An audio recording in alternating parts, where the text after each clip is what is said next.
আর একটা অভিযোগ হচ্ছে নিরপেক্ষতা। এই যে মানে প্রশ্ন তো খুব যৌক্তিক প্রশ্নই, যে কোন বিবেচনায় বড় দলগুলোর মধ্যে চলে যায় এনসিপি, সেটি আজ না সেই বিনিয়োগ সম্মেলন থেকে দেখা যাচ্ছে তিনটি বড় দল, কিসের ভিত্তিতে আসলে তাদেরকে নেওয়া হচ্ছে, বা এখনো যে চারটি দলকে নেওয়া হলো কিসের ভিত্তিতে বিবেচনা করা হচ্ছে যে তারা, বা এনসিপির সমাবেশ হলে সেখানে যেভাবে নিরাপত্তা দেওয়া হচ্ছে, কোটি কোটি টাকা রাষ্ট্র খরচ করছে, এই নিরপেক্ষতার জায়গাটাও সরকার আসলে কিভাবে সামনে আর প্রমাণ করবে, বা তাদের বিরুদ্ধে এই অভিযোগটা কি খুব মানে নির্বাচনের সময় এটি একটা বড় অভিযোগ হয়ে দাঁড়াবে কিনা?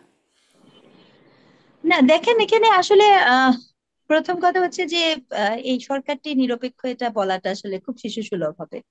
কারণ যে সরকারের প্রধান হঠাৎ করে, যেটা কিনা একটা গণ অভ্যুত্থানের পরে একটা সরকার ছিল, আমি স্ট্রংলি মনে করি এই দেশে একটি গণ অভ্যুত্থান হয়েছে। এটা এটা তো ডেফিনেটলি হয়েছে। এবং আপনার এখানে বাংলাদেশ আওয়ামী লীগ বা যারা আওয়ামী সমর্থক তারা যতই চেষ্টা করুক না কেন এটা ষড়যন্ত্র, এটা বোঝানোর, বাট এখানে ডেফিনেটলি গণমানুষের আহ ছিল, অংশগ্রহণ ছিল, এবং সেটা স্বতঃস্ফূর্ত ছিল। আপনি 5ই অগাস্টের পরবর্তীতে, ওই 5ই অগাস্টের ওই মুহূর্তে আপনি যে পরিমাণ মানুষের ঢল এই এই হুম, হুম। ঢাকাতে ছিল, এটা একটা গণ অভ্যুত্থান ছিল।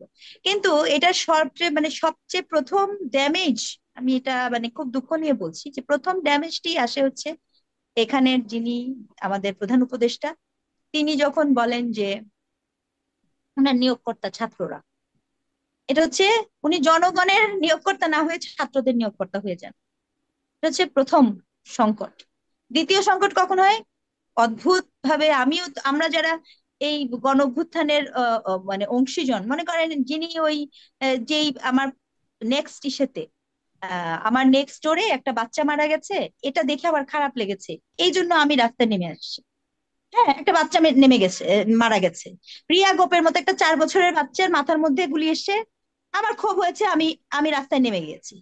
এখন আপনি কথা নেই বার্তা নেই হঠাৎ করে আমাদের প্রধান উপদেষ্টা যে বললো মেটিকুলাসলি প্ল্যান।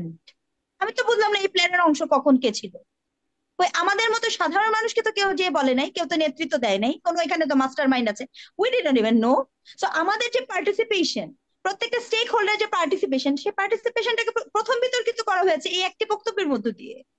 আপনি নিরপেক্ষতা রাখবেন কি করে? আমি এটাও জানি না যে বাংলাদেশের, মনে করেন যখন 5ই অগাস্টের পরে কোন এক অদ্ভুত কারণে যখন আমাদের সেনা প্রধান বললেন, উনি 4বার বাংলাদেশ জামাত ইসলামের কথা বললেন, কেন বললেন আমি তো বুঝলাম না।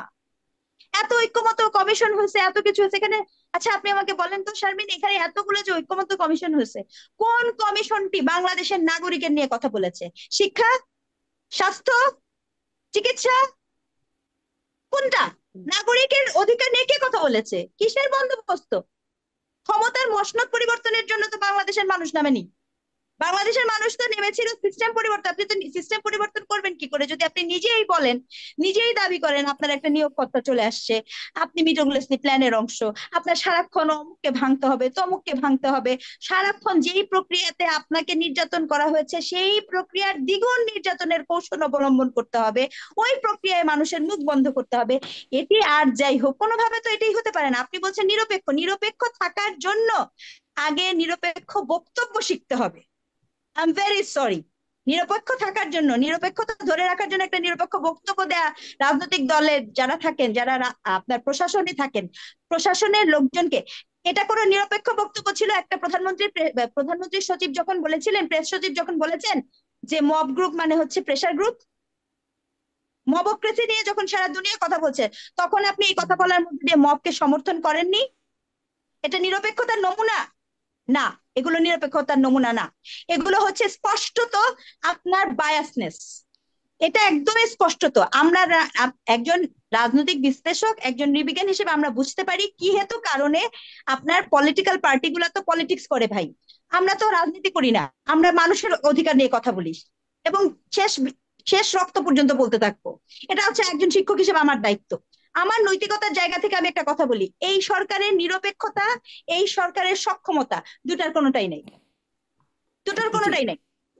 কাজে অনেক এই ধন্যবাদ। নিরপেক্ষতায় সক্ষমতার গল্প করে কোনো লাভ নেই। জি, অনেক ধন্যবাদ ডক্টর স্নিগ্ধা রেজওয়ানা। মানে যেই আলোচনা এসে দাঁড়ালো, যে প্রথমে কথা হচ্ছিল চাঁদার পরিমাণ 5 গুণ হয়ে গেছে, 1 লাখ টাকার জায়গায় 5 লাখ টাকা, দ্বিগুণ যদি নির্যাতনও যদি দ্বিগুণ হয়ে যায়, তাহলে আসলে 1 বছর পরে সেই হিসাব তো মানুষ মেলাবে, যেটি মোস্তফা ফিরোজও বলছিলেন যে মানুষ তো একটা হিসাব মেলাবেই আসলে। কোথায় 1 বছর পরে কি অর্জন, কি প্রাপ্তি, কি হতাশার জায়গা। অনেক ধন্যবাদ জনাব মোস্তফা ফিরোজ, অনেক ধন্যবাদ ডক্টর স্নিগ্ধা রেজওয়ানা যুক্ত হলেন, সময় দিলেন। ধন্যবাদ দর্শক এতক্ষণ সাথে থাকবার জন্য। আজকের মতো বিদায় নিচ্ছি। আইবিটিভি ইউএস এর নিয়মিত আয়োজন রাজনীতির এপিটুপির থেকে।